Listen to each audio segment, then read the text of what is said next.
Hey, good day, folks. Welcome, everybody, back to Live from Jerusalem with Rabbi Chaim Goldberg's his Genesis class. I'm a little hoarse after our earlier 27th of Hetzvan celebration, so I think we're going to get some help tonight. Maybe my good friend in Arizona, Tony Lemon's going to read for Rabbi, but we've got a very, very, very special treat for you tonight.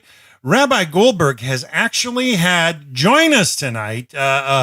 Rabbi Oury Cherki, the founder of the Noahide World Center. I'm so excited to see you in person, sir. It's a joy to have you with us.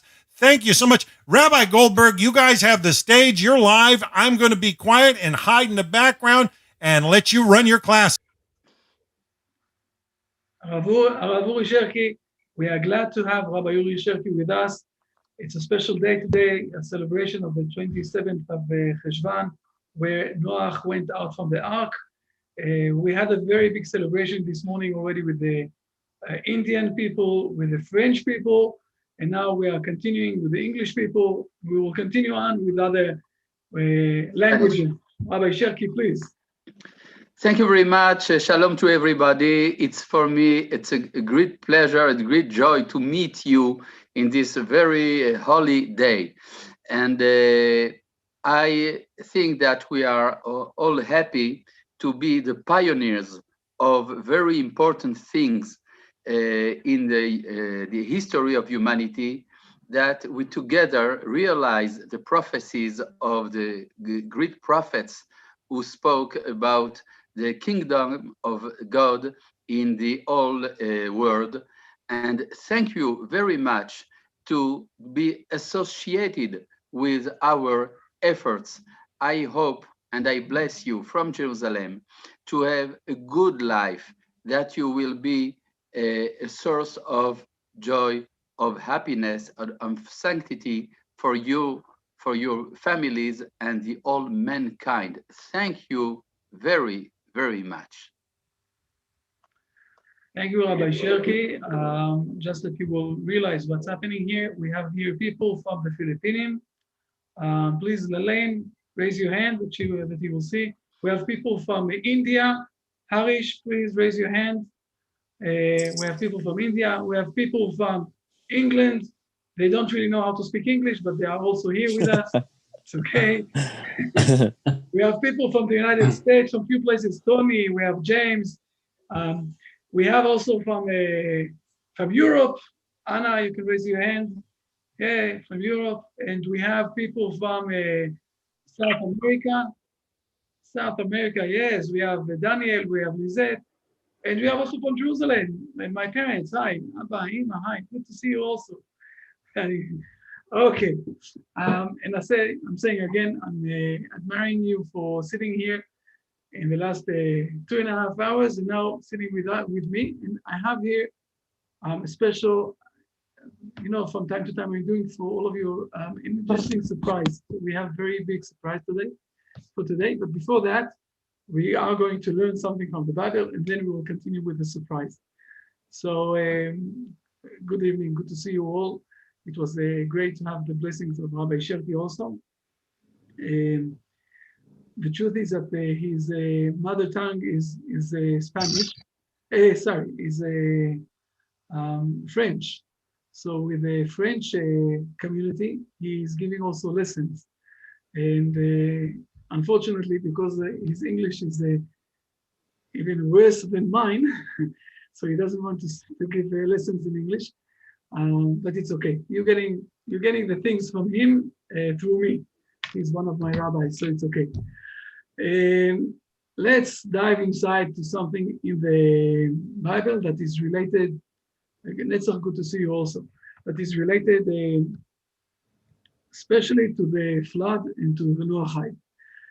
So I'm going to share the screen, and I'm going to give here a small learning from the Bible. Please, no, it's not this one. I'm sorry. I need to share another screen. Please feel comfortable if something is not clear enough to Tony, happy birthday. If something is not clear enough to ask me. And what I want to show here is it's the confusion of the of the dates of the flood. Okay, we're going to see something very unique or very specific, not unique, very specific about what's happening in the flood.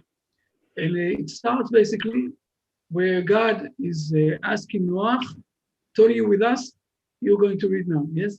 Where God is asking Noah to go inside to the ark. So please read verse number 1. Tony? And the Lord said to Noah, come into the ark, you and all your household, for it is you that I have seen as a righteous man before me in this generation. Okay, so we all know that. This is a very important thing. And I want to go for the dates. And the dates are starting like that. First of all, there's a note here, so please read verse number 4. For another 7 days I will make it rain upon the earth for 40 days and 40 nights, and I will blot out all beings that I have made off the face of the earth. Why are we waiting for 4 or 7 days? So Rashi is explaining to us those, here it is, you can read this part of the Rashi. These are the 7 days of mourning for the righteous. Methuselah, for the Holy One, blessed be he, had consideration for his honor and delayed the retribution. Okay, so we're waiting here that Methuselah, the grandfather of Noah, will die and will pass over, and only after that we're going to bring the flood. And then we have a very important point. Please read verse number 6. And Noah was 600 years old, and the flood came about, water upon the earth. So we're starting when Noah is 600 years old. How long the flood is going to be? Do we know how long the flood is going to be? Let's not guess it. Instead of guessing it, I'm jumping here from chapter 7 to chapter 8 all the time, okay? So in verse 6 of chapter 7, we're saying that Noah was 600 years, and this is when, please read verse number 7 also. And Noah went in, and his sons and his wife and his sons' wives with him into the ark because of the flood waters. Okay, so this is the date where Noah starting going inside to the flood, to the ark, and we will jump to chapter 8, and we will see in chapter 8, just a moment.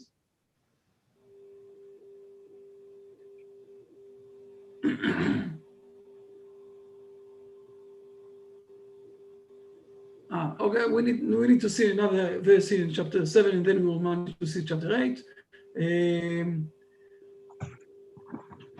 Okay, please read verse number 11. In the 600th year of Noah's life, in the 2nd month, on the 17th day of the month, on this day, all the springs of the great deep will split, and the windows of the heavens will be opened up. We're starting here in the 600 years of Noah's life, right?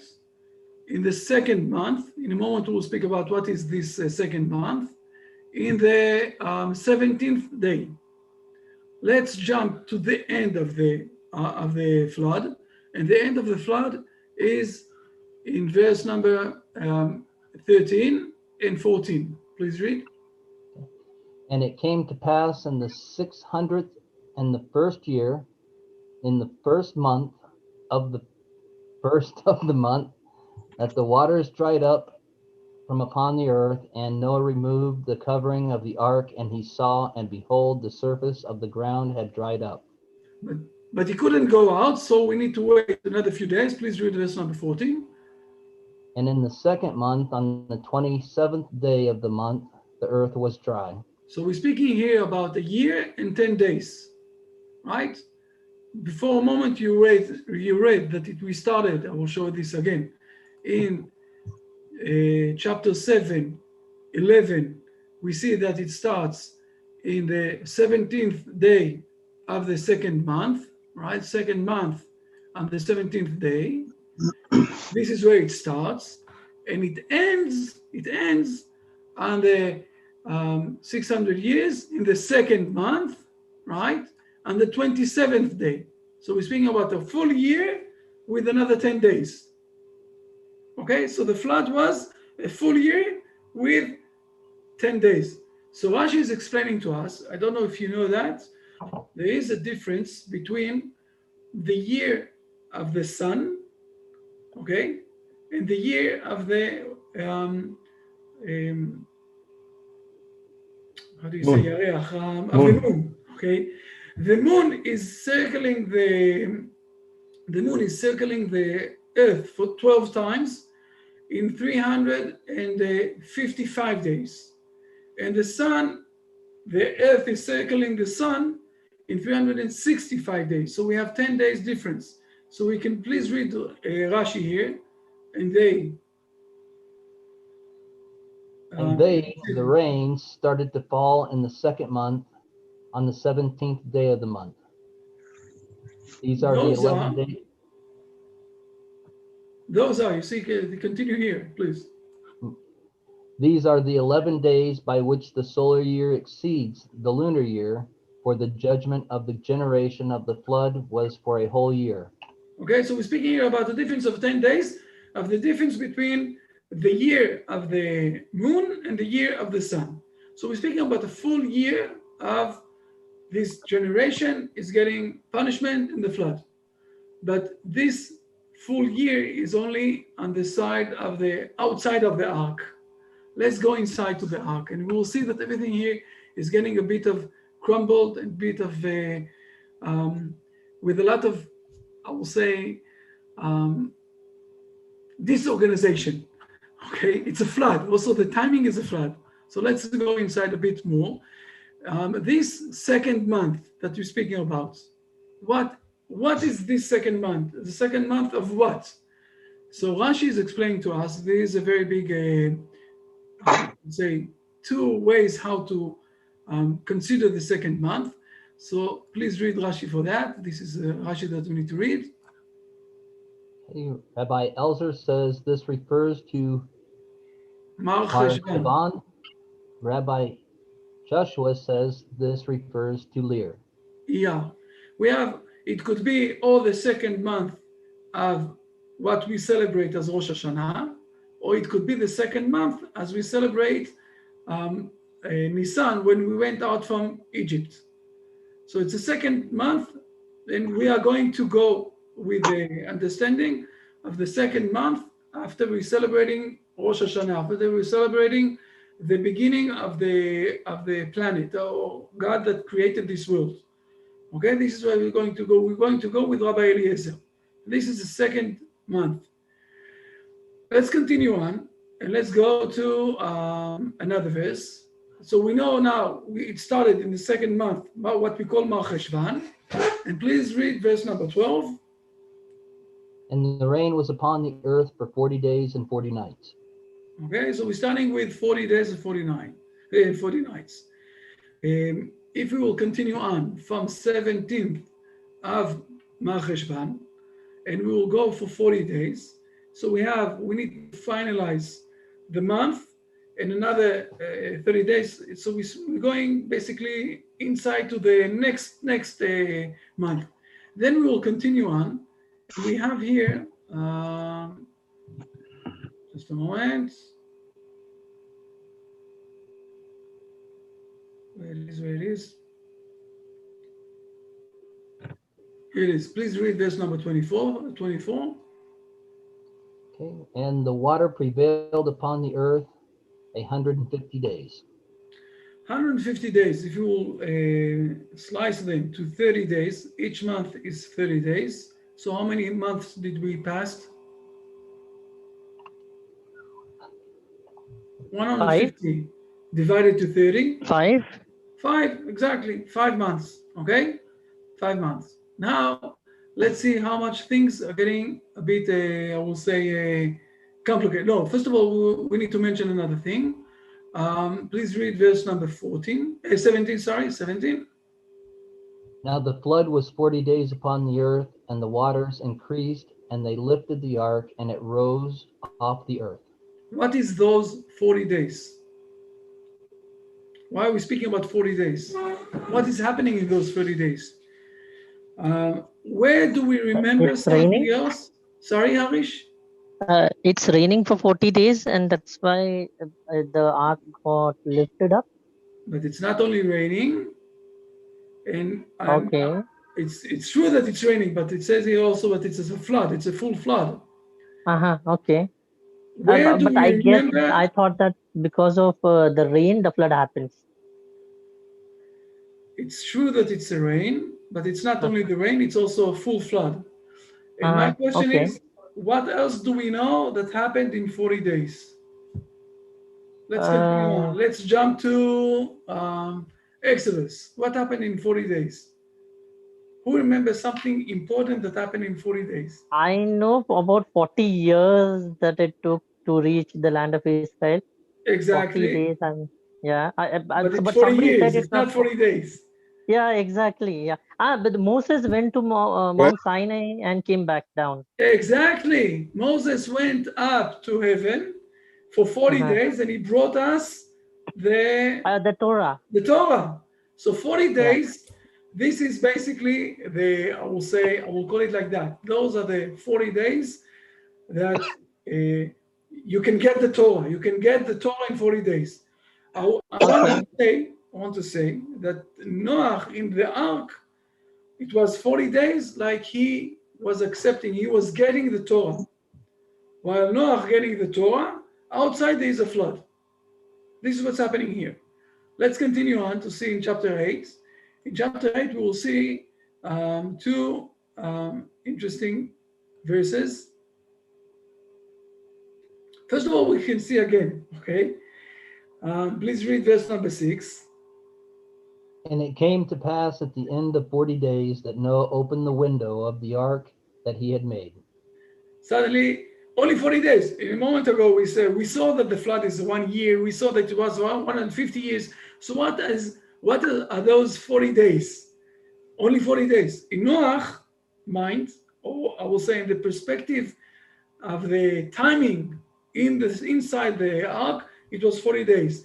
Please read Rashi for these 40 days. He's saying since the mountain peaks appeared. Okay, so we need to say it's relativity to something else. But this is in the time set of Noah, it was 40 days. Outside, it's going a bit different, okay? Let's see in 3 different verses how much it's very disorganized. Please read verse number 3. And the waters receded off the earth more and more, and the water diminished at the end of 150 days. So, and we need to start to calculate from where exactly it started those 150 days, or those 50 days, sorry. 150 days. Where did it start? So Rashi is giving here a very big calculation, and he says that everything started from some sort of a timing. We don't know exactly when, and he's starting to do all sorts of calculation. And then let's continue on verse number 4, please. And the ark came to rest in the 7th month, on the 17th day of the month, on the mountains of Ararat. So we're speaking about the 7th month. What is the 7th month? Since when? Please read Rashi because it's very short and it's not so complicated. We can read it very fast and understand. Sivan, which is the 7th, counting from Kislev, in which the rains stopped. So we're speaking here about the 7th month from something else, not from the beginning of the flood, from some point inside the flood. We see that everything here is very disordered, okay? I want to explain, well, it's important to understand. Let's see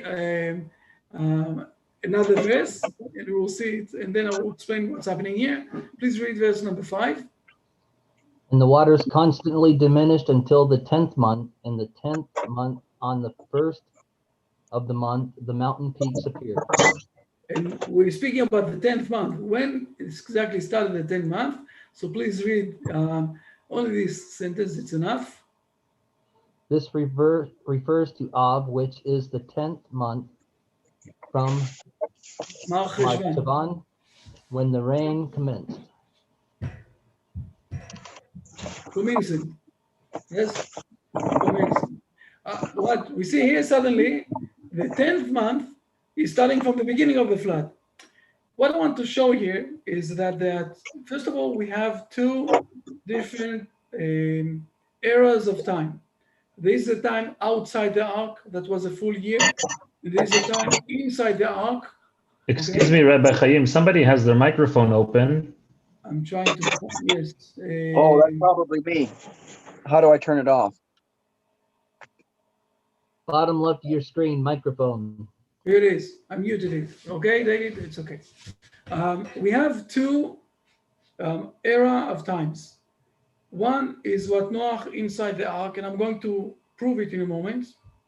Noach inside the ark, he passed a time of 40 days, and it's reminding us the time of accepting and taking down from the heaven the Torah for the whole nation, for the universe. This is what Noach passed in the ark. It also explains how he could have brought all sorts of animals and bring all the food for them. It's only 40 days. It's one era of time. The other era of time is outside the ark. This is a full year, and everything there is disordered. The timing, starting from all sorts of times, and it's not organized because everything, all the universe had, it's not only a flood, it's a big disorder that is wiping up everything and starting from the beginning. Now, how do I know that Noach didn't pass the full year? We said in verse number 7, in chapter number 7, that we said that in the 600 years of Noach's life, you see here, was his life, right? Then when we're finishing the flood, we say that it was, just a moment, and it came to pass in the 600 years, first year, in the first month, that the flood stopped, okay, and the ground had dripped off. But we're not saying that it was in the days of Noach.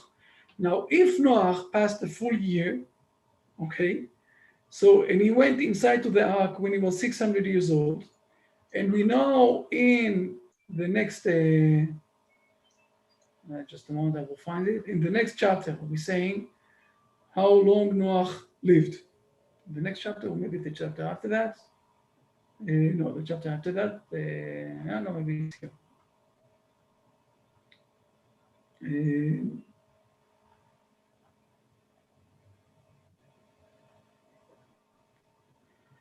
That Noach, you see, please read verse number 28 and 29, please. And Noah lived after the flood 350 years, and all the days of Noah were 950 years, and he died. If we will see, if he lived 350 years, and he went inside in 600 years, and there was a 1 year inside the ark, and another 350 years, so he was supposed to live 951 years, but he only lived 950 years, and he went to the flood, okay, to the ark, into the flood when he was 350 years, when he was 600 years. So we are missing 1 year. Now Noach is not missing 1 year because inside the ark it was only 40 days, like the time that you're accepting the Torah. Outside the ark it was a full year. And we have a relativity time here, okay? It's not on the same era, those two parts of the world that are working together. And outside, it's a very big full year of a big flood. Inside, it's only something like 40 days. I don't know exactly how it's working, but already Albert Einstein said that time is something, relativity, for people with a lot of things, not only for people, for the world. And here we can see something like that. We can hear something like that, and it's trying to say to us that outside the ark, everything was very with a big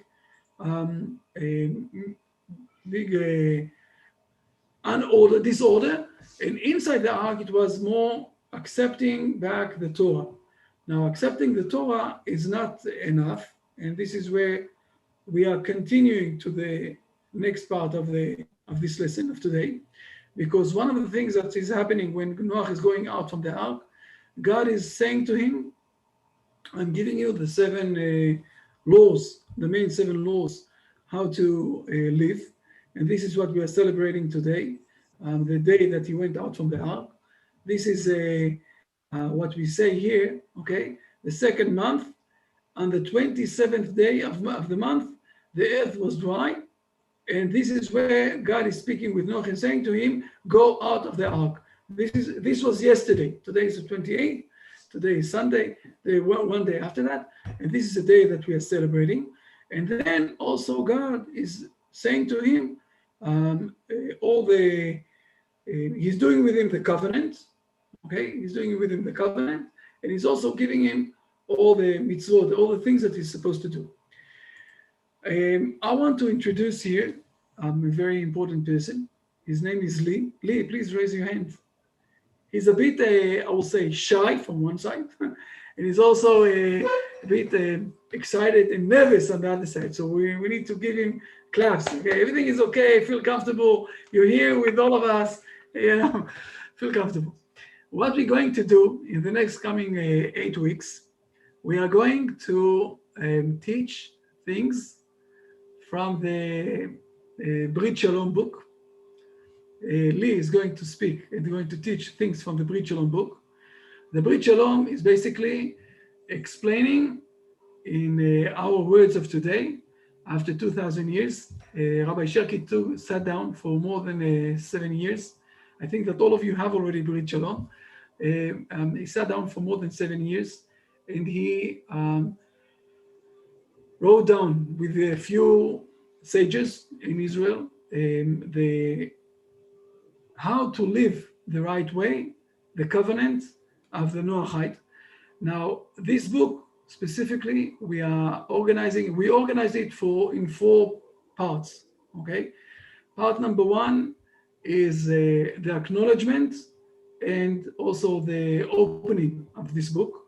The acknowledgement is very important because we are not being placed on nowhere or in the space.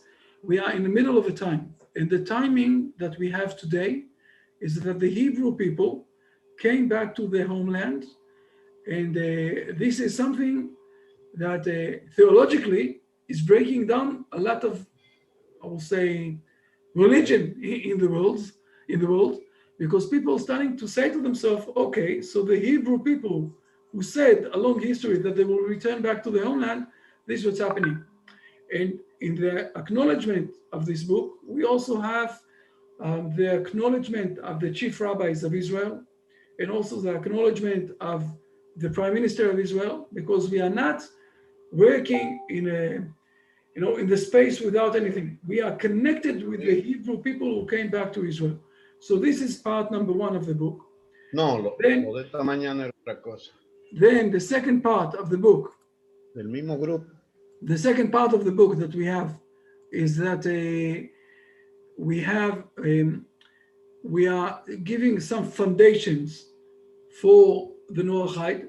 The foundation, for example, one of the foundation is the issue of the prophecy, that we're not doing interfaith discussions because we have the prophecy. What is a prophecy? How it's working? We have few foundations that we're laying down in the beginning of the book.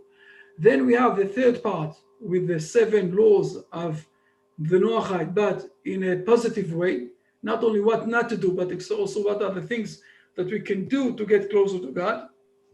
And the last part of the Brit Shalom is also giving more things that we can do except for the 7 laws. Now, I gave only the introduction. Now I'm giving Lee the stage. He's going to speak. He's going to share the screen. He's going to do everything. And we are here from time to time, I'm also going to say things. But if you have any questions, if you have anything to ask, anything to note, anything is not clear, don't hesitate. Both of us are here to explain everything, and we hope in the next coming 8 weeks to cover, hopefully, most of the Brit Shalom, if not all of it, with also more things behind the scenes. Now, before we starting, I asked everybody to have some sort of we want to raise up a L'chaim. It's a very special day. So please, everybody, don't hesitate. Take with yourself, not only water, don't be so dry. Take something, you see, the England people, they know exactly what to bring. Please give to all of us, don't leave it to yourself. They didn't have yet, I will say, they didn't manage to invent some sort of a way to pass on to all of us from England the good whiskey that they have there, Rabbi, if I could, it would be my pleasure. Okay, so let's bring up L'chaim to all of us, to a great life, a lot of blessing from Jerusalem to this very important day where we're managing to reunite all of us together. And as we have here in this class, people from all over the world, hopefully we pray to God that He will be imitate and that we will manage to bring all people from the world to live together. And in this, until then, that all of us, in each one of us, will have blessing life for him, for his family, for his friends, with health and wealth and everything else. L'chaim. Amen. Chaim. What a joy. Yes. So Rabbi Chaim, can you hear me? Can you see me okay? Yes, of course. Yes.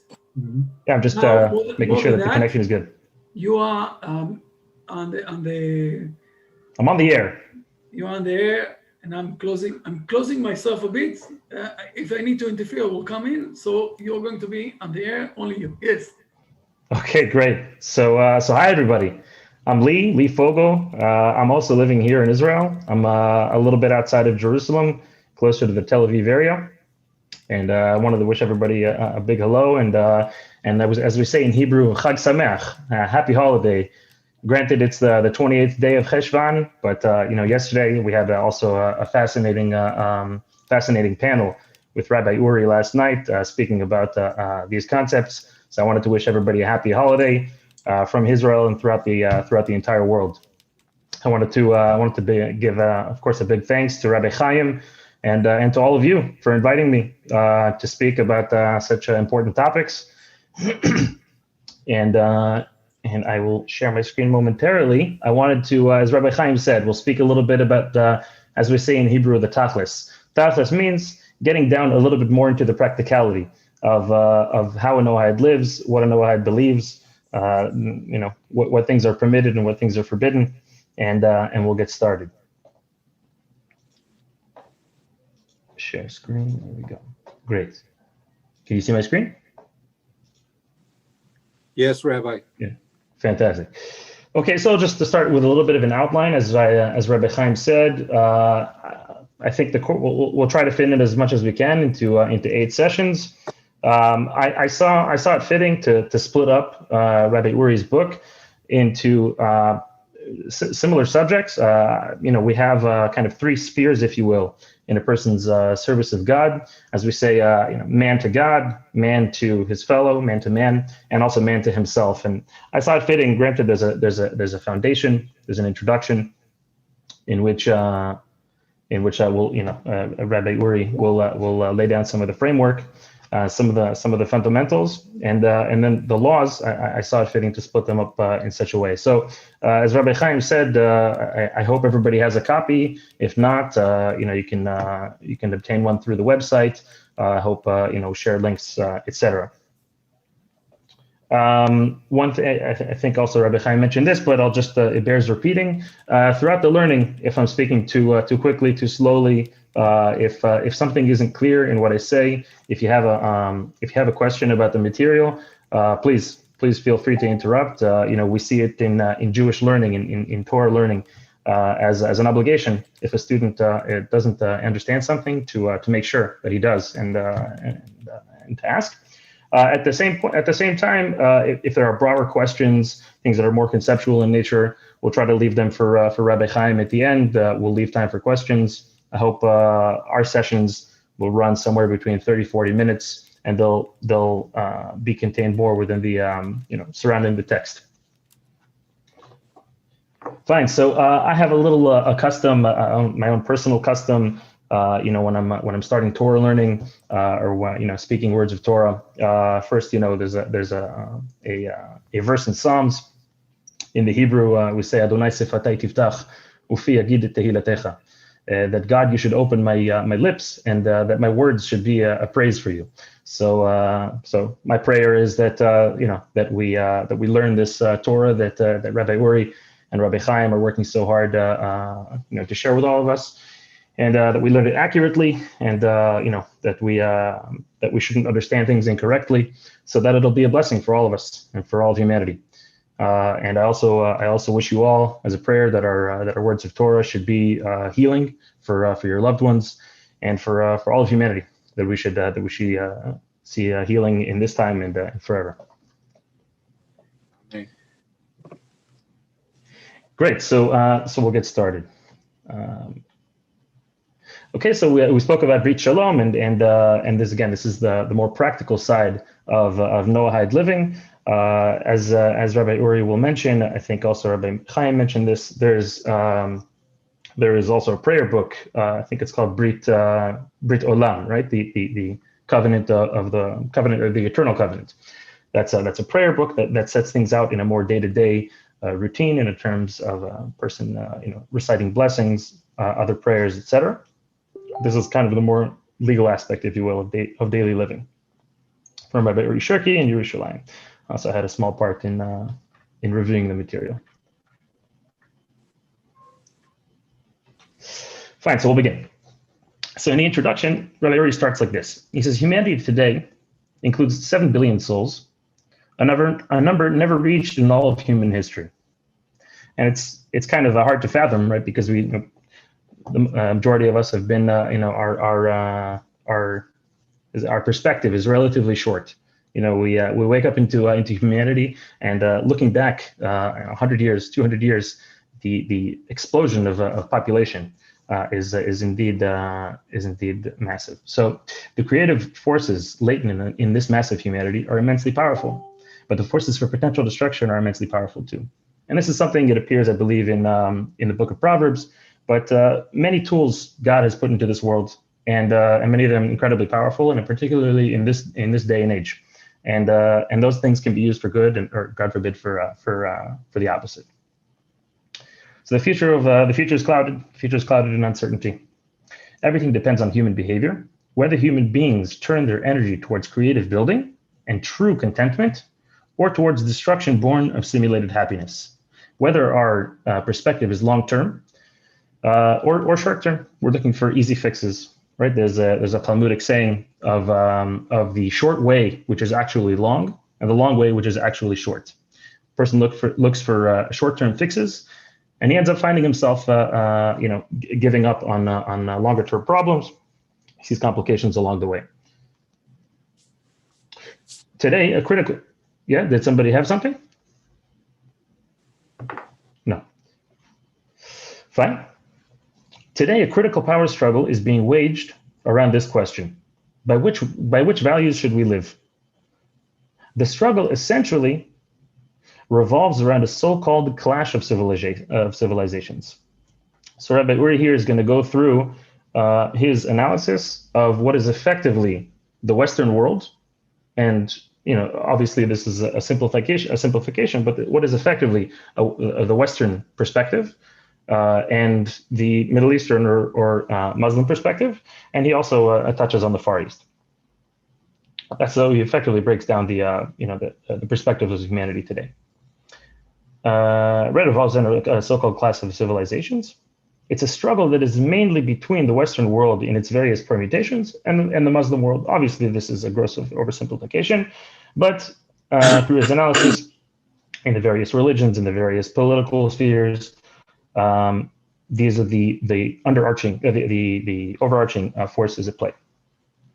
Additional cultural forces, however, are at work in this struggle: the ascendancy of the culture of the Far East on the one hand, and the rise of New Age culture on the other. In Europe and further westward.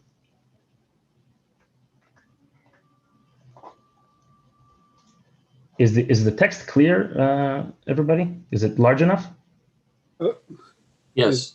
Rabbi, if you could make it a little larger for the old folks. By all means. Is this better? That's a lot better. Thank you. I Fantastic. appreciate it. Thank you. Great. Thanks. Oh, yeah, Okay. clear. Wonderful. Maybe, Rabbi, I have one question. That New Age, is it meant that religious movement that has been like pretty recently, that New Age, is it meant that particular religious movement, or it has more? Yeah, I don't think it's necessarily religious in nature. I think it might be referring to certain artistic streams in, at least in America. I spent 20 years or so in America, either streams in art or also in the rise of yoga, the rise of other various forms of physical fitness. I don't think it's necessarily religious in nature. It's with the main point here, I think, is that since the 60s in the last century, the culture from the West, okay, everything that is in India, in China, all the movement of the spiritual person and the connection with the modern world, it brought up all sorts of New Age ways how to live the life. And this is what Lee said, okay, with the yoga, with mindfulness, we can have a lot of names for those New Age way how to live the life with a connection between those two cultures. Yeah, thank you very much. It makes much more sense to me now. Thank you. Sure. This is another point that Rabbi Oury raises in his classes, that as a result of the atrocities of the world wars in the 20th century, humanity effectively became disillusioned with the value system that brought us to the 20th century, and out of the destruction of the world wars and other wars since and beforehand, and out of this disillusionment is born postmodernism, and is born the questioning of our entire value system, and it's out of that you have effectively a disintegration of the value system, and then trying to find new ways. And I think this is what is being referred to here in the New Age. Fine. So the changes that humanity has witnessed over the past few centuries constitute a trade-off. While these changes have contributed greatly to world progress, they've also produced feelings of confusion and emptiness, as we referred to beforehand.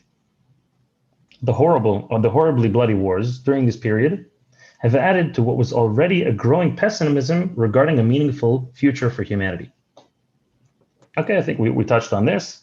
We see an explosion of advancement in music, in obviously internet and other other technologies.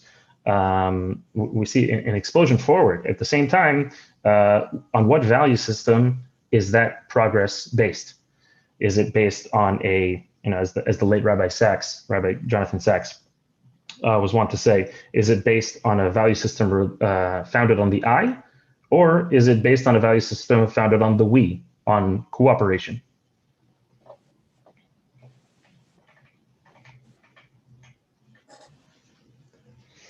Amidst these complex and endless struggles for power and meaning, a return of the Jewish people to its land with the achievement of political independence has also occurred. Okay, so in the middle of this, disintegration, if you will, of crumbling of the, of the way that was, in the middle of all this, This tiny people who, for 2,000 years was effectively unknown and not influential, returns to its land. So these, as we see in Hebrew Dolsheni, this begs the question, what's the purpose of this? The return to Zion is an event of profound significance for every thinking and forward-looking person on earth. Okay, it's certainly, even from a historical standpoint, it's a very rare occurrence in history. This is due to the special status of the Jewish people in the world of archetypes that are embedded in all great cultures, symbols that leave an indelible mark, on the collective unconscious of humanity. The establishment of the State of Israel presents a theological riddle.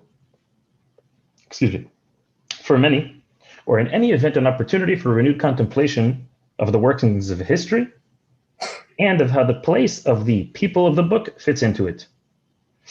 Okay, so I think this is Rabbi Chaim alluded to this earlier, but an example that Rabbi Oury brings in his classes is one of the fundamental tenets of Christian theology being that they are essentially the people of Israel in spirit. You see, the people of Israel in body have been effectively left by God. They're in exile, and therefore we have come to replace the people of Israel in spirit. And you see the people of Israel in body returning to their land. You see them, rebuilding a civilization, agriculture, technology, medicine, military, etc., building influence. So it begs the question. So how is this possible? We had a particular assumption, and now that assumption is being called into question. Thus, the Jewish people, in its renewed national status, is obligated to answer a question that arises on its own among the nations. You came back to your land. You're rebuilding a civilization. You say that you're the people of the prophets. What do you have to say to us? What is the special message?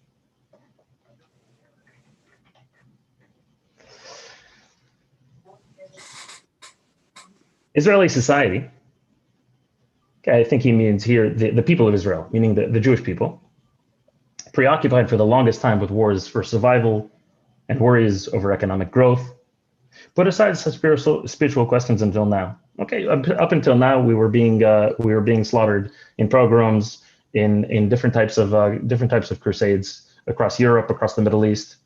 Didn't really have any time to deal with such questions. Characteristically, such questions, when they've arisen throughout history among the Jewish people, have been dealt with internally without much interaction with humanity at large. Okay, this was kind of inside the synagogue. Okay, the rabbis would deal with a certain question, and it was dealt with on a very small scale.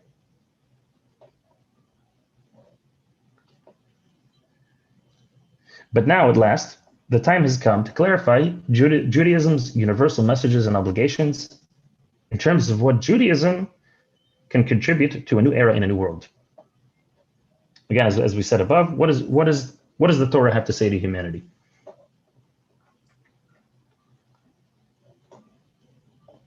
Please tell me, the speed is okay, Rabbi Chaim? Everybody else?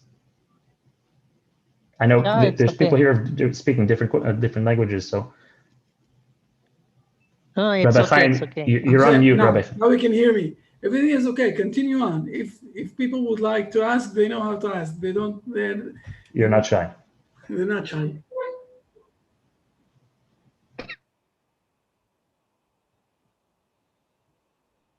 Fantastic. Happy to hear it. What follows then is a suggestion for the start of a renewed dialogue between Israel and the nations. Okay, I imagine that some of the introduction here in this book, and even some of the laws, will be reviewed to some of you, but it's important to, as we say in Hebrew, chazara, to repeat the material, and some of laying down the framework, the foundation, will put in order certain things. Okay, this book is meant to bring before the non-Jewish reader a practical application of halakha, or Torah law. Okay, it's the Hebrew word for Torah law, to daily life. But there should be no mistaking that halakha is merely one branch extending outwards from the vast spiritual and ethical complex of humanity in general and of Judaism in particular. There is a mistake also in the Jewish realm, and we don't want the mistake repeated elsewhere when we're speaking with the Torah among the nations, that a person's service of God is only limited to what we call the Shulchan Aruch, the code of law. God is only interested in how much time you wait between eating chicken and in drinking milk. He's very interested in that. He gave us the Torah. He has very specific instructions on how to lead a good life. But those instructions are not, as we say, only in the synagogue. They're not only, in the way that they keep the Sabbath laws and other such rituals. These laws are, as we say, that there's a spirit within these laws. There's an overarching framework, an overarching value system that breathes into these laws. And it's that as we say, there's a pasuk, Bechol derechecha da'ehu, as King Solomon says, in all of your ways, you should know him. Okay, so it's not only confined to the legal aspect. The legal aspect is a foundation, and you take that legal foundation and it breathes spirituality and the service of God into everything you do. Okay, as one of my friends like to give an example, Lee, there's holiness in changing a baby's diaper. There's holiness in it. You can think about how you're giving your wife a couple of minutes to rest. The very fact that you can, you have a healthy child and you can have them clean so they can go play. That mentality, you can also approach the exact same task with, I was in the middle of something. This is interrupting me. I need to go back to my task. Let me get this over with and let me get back to my task. It's two approaches, very common, approaching the exact same thing. And so too with a person's work, so too with a person's marriage and their friendships and their community life. This is something that's meant to pervade a person's every waking moment, ideally.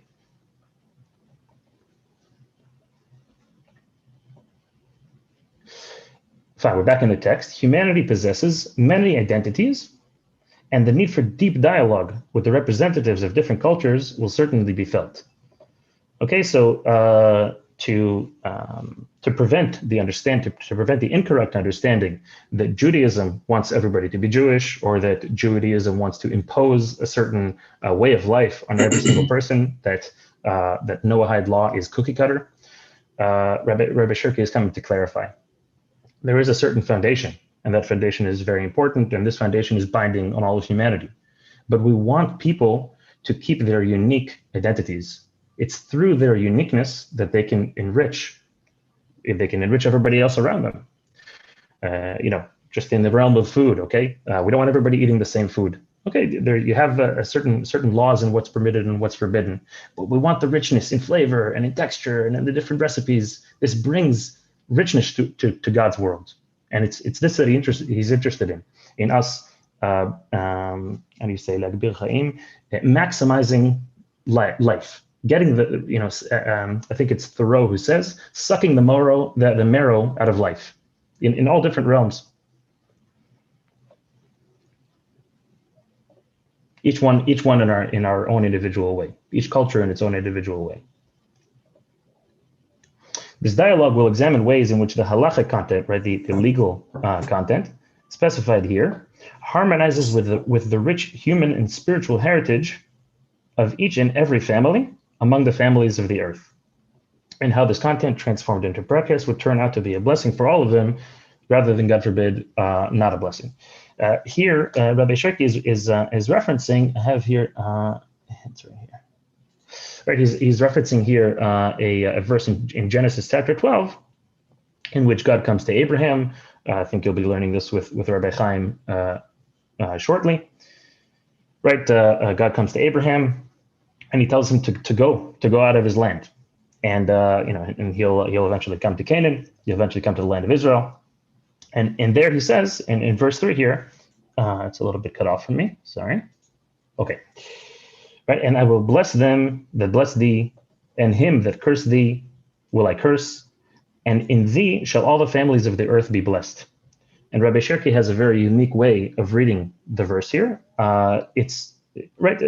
I think the underlying message is the same, that through Israel, the nations of the families of the earth will be blessed.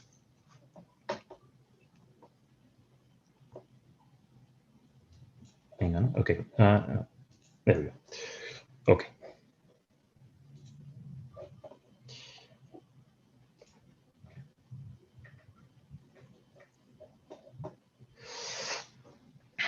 How are we doing on time? We have, okay, 8:55. Do you want to do about another 15 minutes, Rabbi Chaim, or longer? Can't hear you. Can't hear you. No, let's go another 10 minutes, something like 10 minutes, and then we'll conclude everything. Yeah, the introduction is quite dense, so fine. Okay. Good. One of the divisive subjects in our world today concerns the place of God versus that of human beings. Western culture inherited from Greek philosophy the proposition that human beings are the center of the universe, while God, if he exists, stands in the periphery. Okay, I'm reading now, Rabbi Oury's commentary on the book of the Kuzari. I think Rabbi Chaim also mentioned this book. It's a fundamental book in the fundamentals of Torah Judaism. And in the beginnings of the book, the king of Kuzar comes to the philosopher. And then Rabbi Cherki basically says that the philosophy, right, the love of knowledge, as you know, dissects it etymologically, the love of knowledge, it effectively begins and ends with a human being. Okay, I take my mind, and it is through my mind, and it is through the way I see that I analyze the world.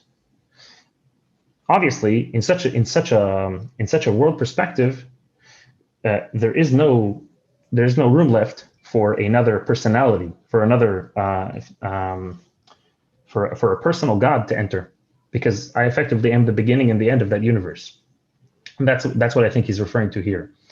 That right, that in this worldview, human beings are the center, right? Because again, it's through my mind, it's the way I see things, and even if you will, that there's right, as the Greek philosophers talked about, what's called a prime mover, a sort of first cause that maybe sprang things into existence.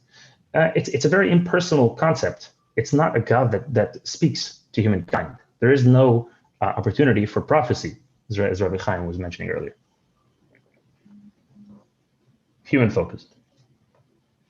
According to this perspective, the ideal form of government is a democracy, particularly of the liberal type where equality of all people is enshrined. Okay, so you have one mind and another mind and another mind. And what's to say that one mind is greater than another? Okay, so you have people with different IQs, but at the end of the day, we're all using the same tool. So okay? So effectively, there's a manner of equality. A necessary consequence of such a regime is human freedom, which includes laissez-faire permissiveness. Okay, because again, effectively, this is born of a relativistic world of a view of the world, right? I have my view of the world. You have your view of the world. Live and let live.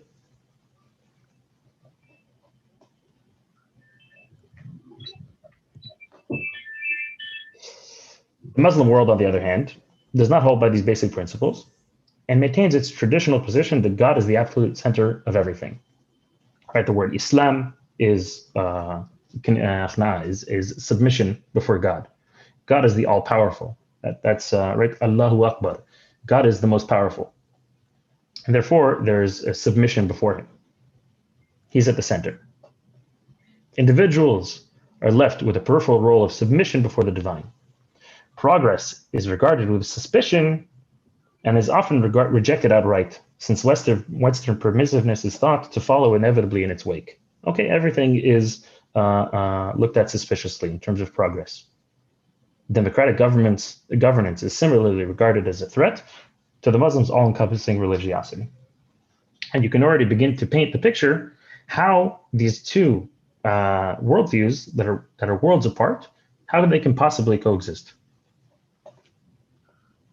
So I think we'll do it a little bit more here, and then we'll break. In the arena where this struggle is taking place, it does not seemingly appear possible to reach accommodation or understanding. You have, on one hand, man-focused, on the other hand, God-focused.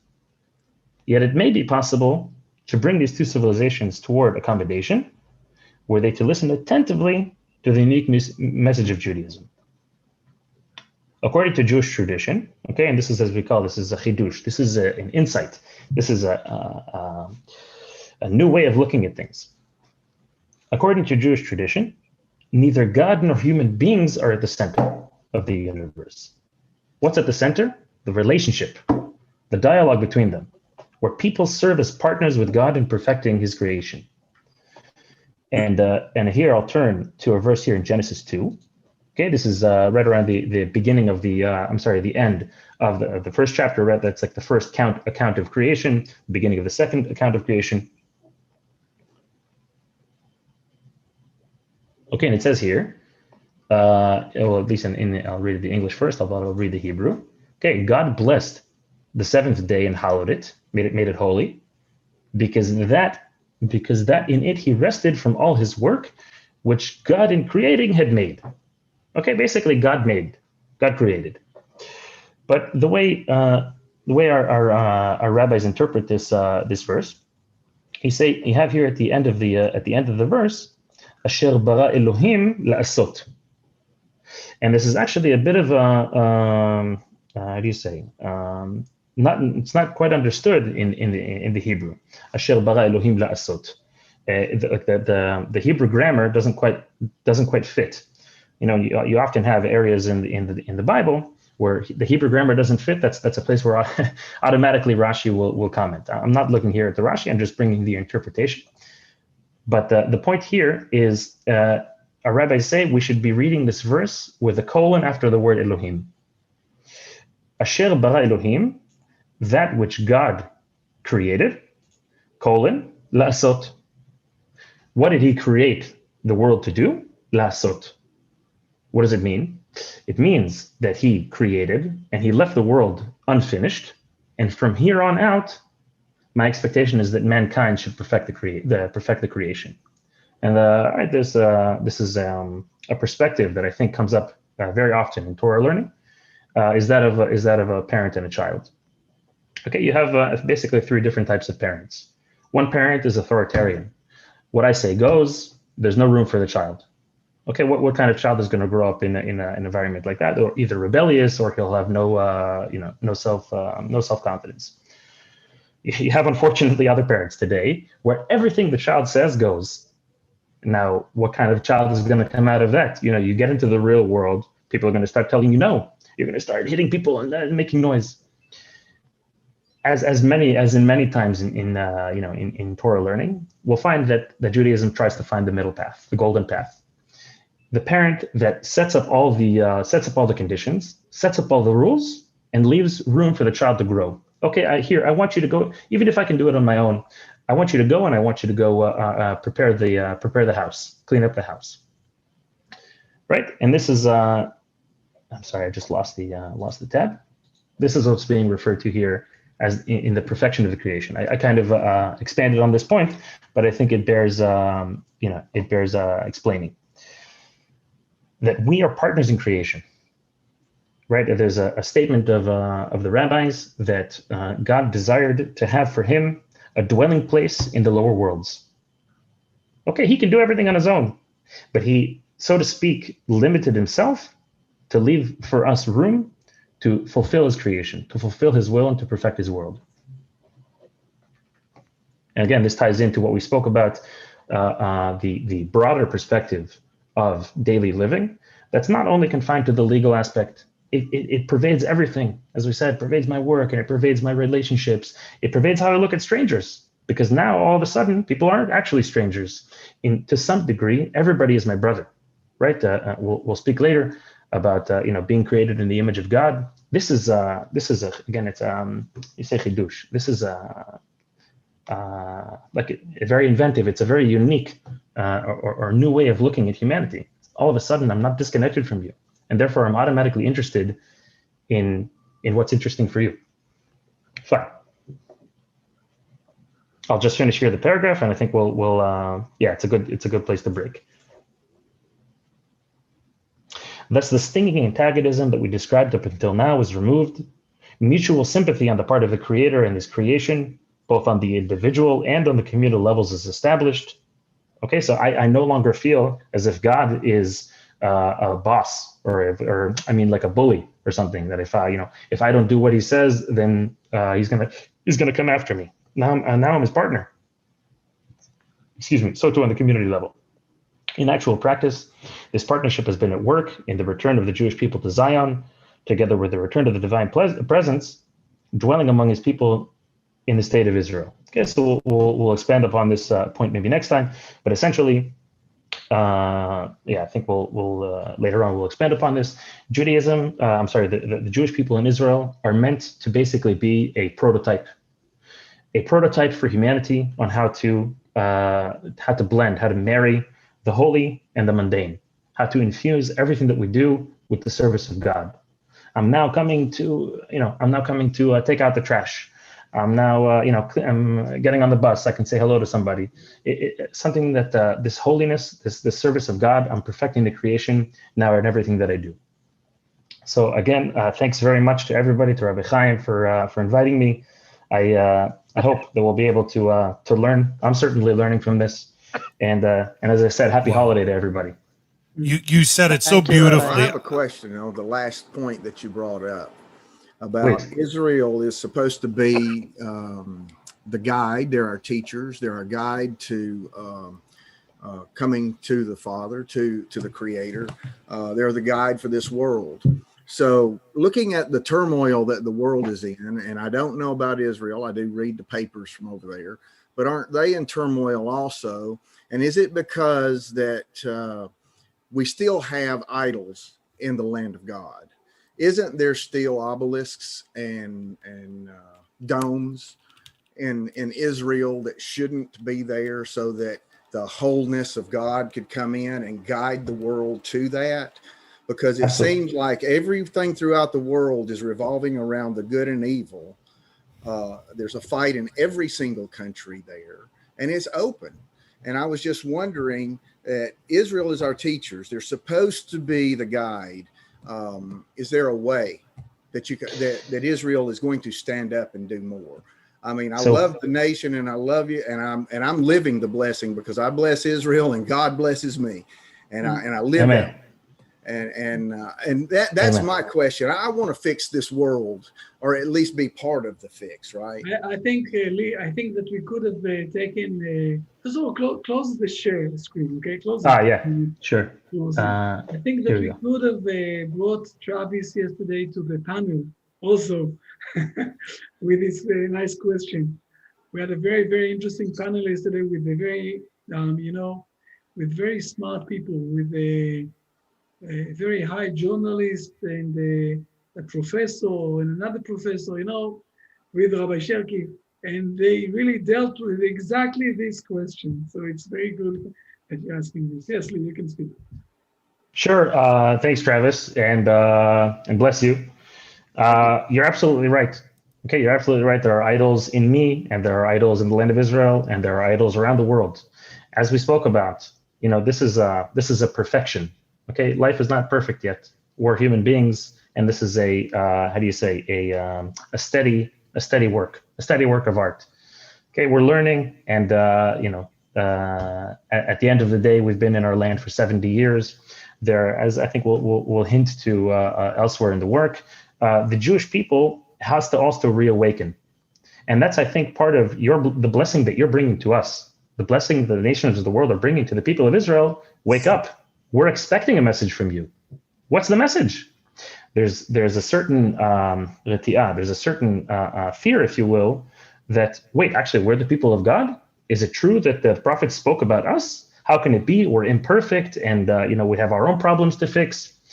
And so you're blessing Israel, and we're blessing you back, and together we will continue in this a stepwise fashion in progress. Amen. Okay. Wow. More questions, more things you want to know. Do we have another something like 10 minutes that we can speak? We have time. If you want to, if it was too much for you today, it's okay. I know that the Indian people speak already long time. Hi, Harish. How are you doing? Rabbi. Hi, I'm fine. Sorry, I couldn't attend the entire previous session. Suddenly, I had to go.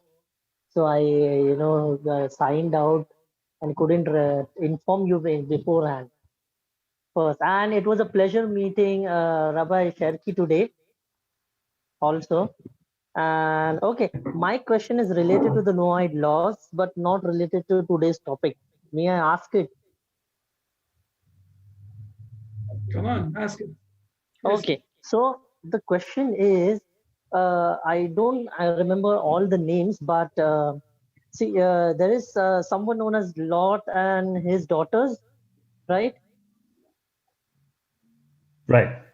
Right, yeah. So his Lot's daughters had carnal knowledge of him, thinking that the world has ended and they need to propagate the world.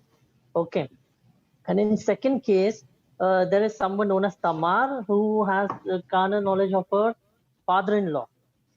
The reason I don't remember now, I forgot. So in this case, they are violating the law, which is of morality. But and then they repented and then they acknowledge that they have done it. All keeping in mind this, but how is that they are forgiven? Because I am asking this question. Imagine I'm telling about the Torah to somebody and this thing comes up over here and they ask me if people have forgiven for doing this, then why should we follow the law? This is a very, very nice question. And we need to go a bit inside to this topic, a bit more. But I will say here in a brief answer, okay?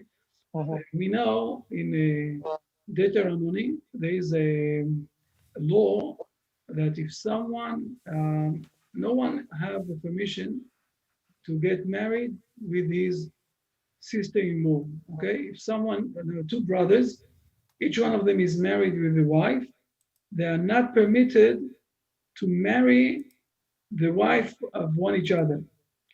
But unless if the one of the brothers, God forbid,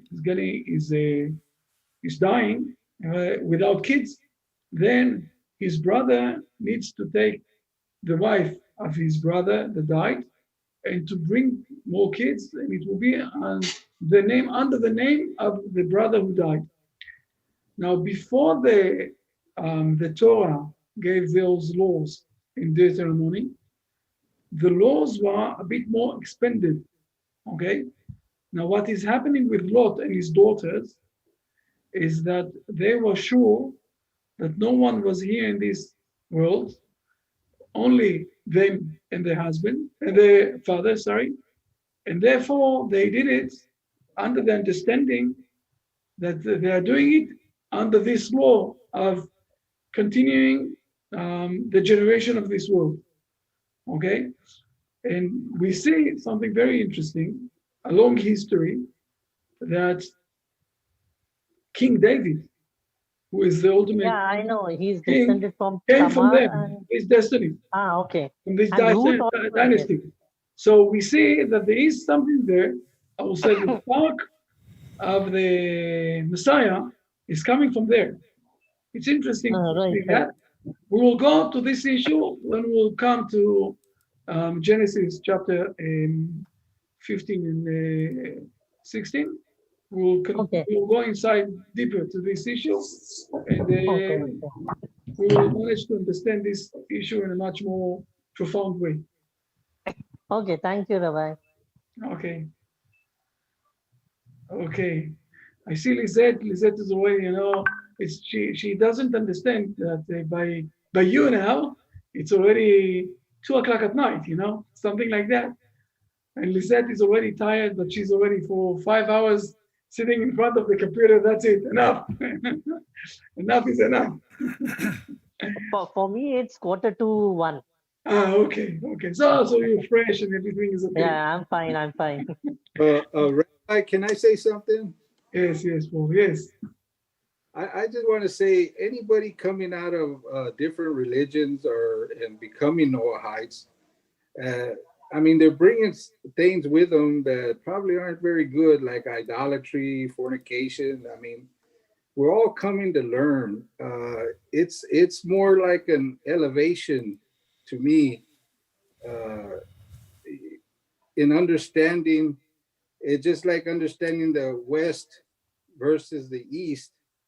In the West, it's all about materialism, how big your house is, how big the car you drive, very little focus on God. It's all about the self, And I think that us as Noahites, we're just bringing a lot of stuff in, but a lot of that stuff drops by the wayside once you start studying Torah, because Torah is kind of like the medicine to get you back where you need to be.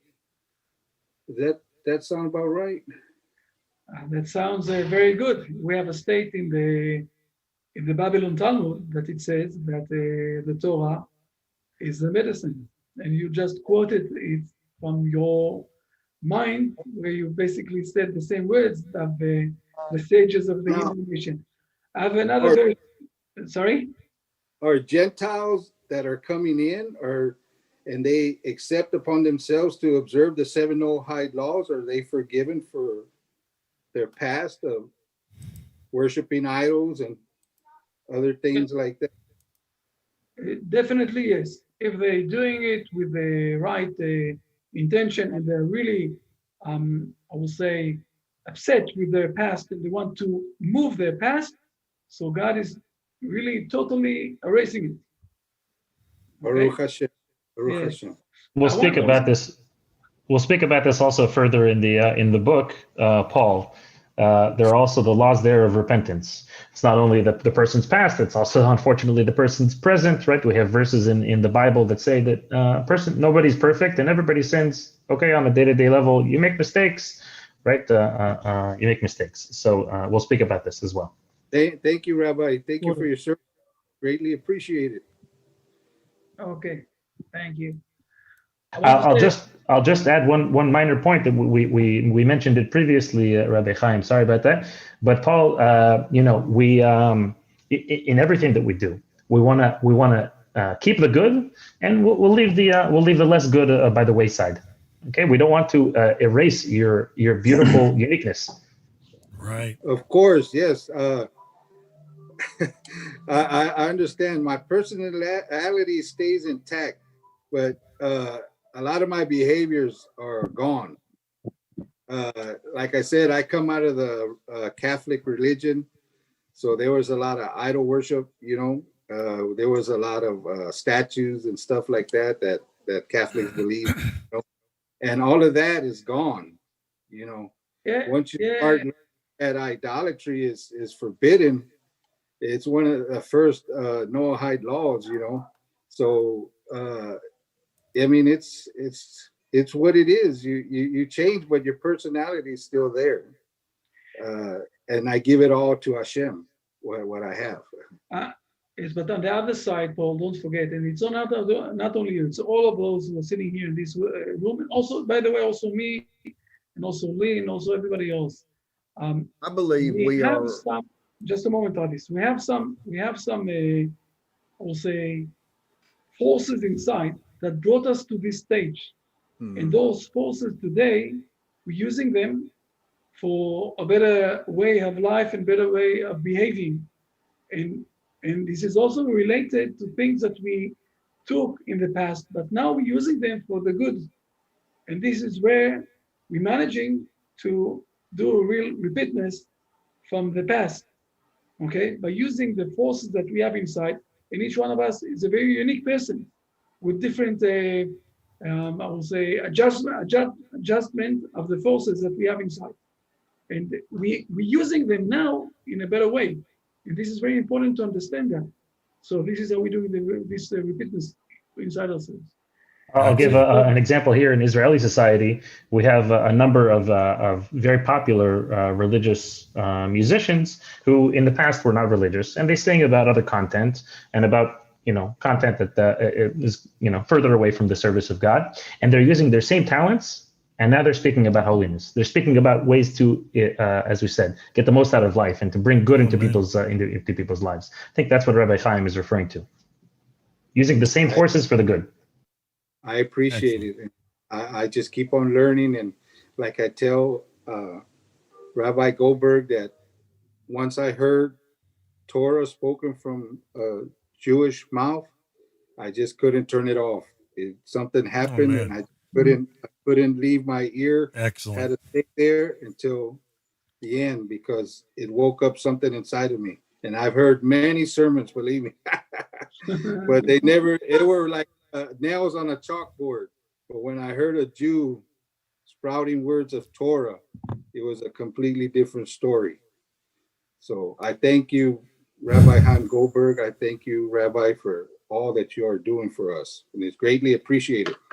Okay, thank you. Yes. Travis, you wanted to say something else? Yes, I believe that we're written about. I believe we're the beginnings of the 10 to grab the hem of a Jew and say, we will come with you because you walk with the living God. And I believe that that is us. And I believe that we are the ones that are supposed to guide our people, our nations, and our family as best as we can. I'm not at the level where I can guide a nation, but I have got family. And I look at it, and especially today, when we look into the Parsha of Told Us, when we see the birth of Asa,